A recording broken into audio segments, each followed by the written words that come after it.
திருச்சிற்றம்பலம். அருட்பெரும் ஜோதி அருட்பெரும் ஜோதி தனிப்பெருங்கருணை அருட்பெரும் ஜோதி. நம்முடைய வீடுகளில் பலவிதமான வடிவங்களில் கடவுளை வழிபாடு செய்கின்றோம். கடவுளுக்கு இத்தனை பெயர்கள் உண்டா என்பதும், அவரின் உண்மைத்தன்மையை உணர இத்தனை வடிவங்கள் தேவையா என்பதும் நம் மனதில் சந்தேகமாக தோன்றும். உண்மையில் ஒன்றுக்கு மேற்பட்ட கடவுள் உலகில் இல்லை. இருப்பவர் ஒருவர்தான். இன்னும் சொல்லப்போனால் நம் உயிரும் கூட அவரின் ஒரு வடிவம்தான். இவ்வுலகத்தை நடத்தும் பெரும் சக்தியாக இருந்து அவரே நம்மை வழி நடத்துகின்றார்.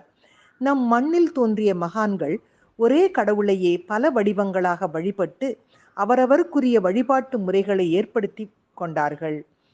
இந்த முறைகள் அவர்களின் அனுபவத்தின் வாயிலாக கண்டறியப்பட்டவை. அம்முறைகளில் நமக்கு பிடித்ததை பின்பற்றினால் நாமும் அவர்களைப் போலவே ஆண்டவனின் அருளை பெற முடியும். நமது இஷ்ட தெய்வ வழிபாட்டினை தொடர்ந்து செய்யும் பொழுது நமக்கென்று தனியான மனப்போக்கு தேவையில்லை என்ற நிலை உருவாகும்.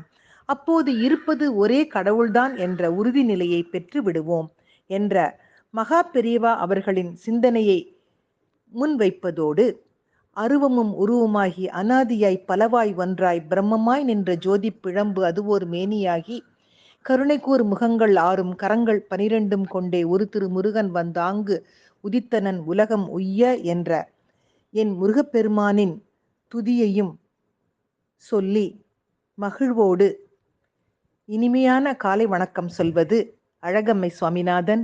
Happy morning.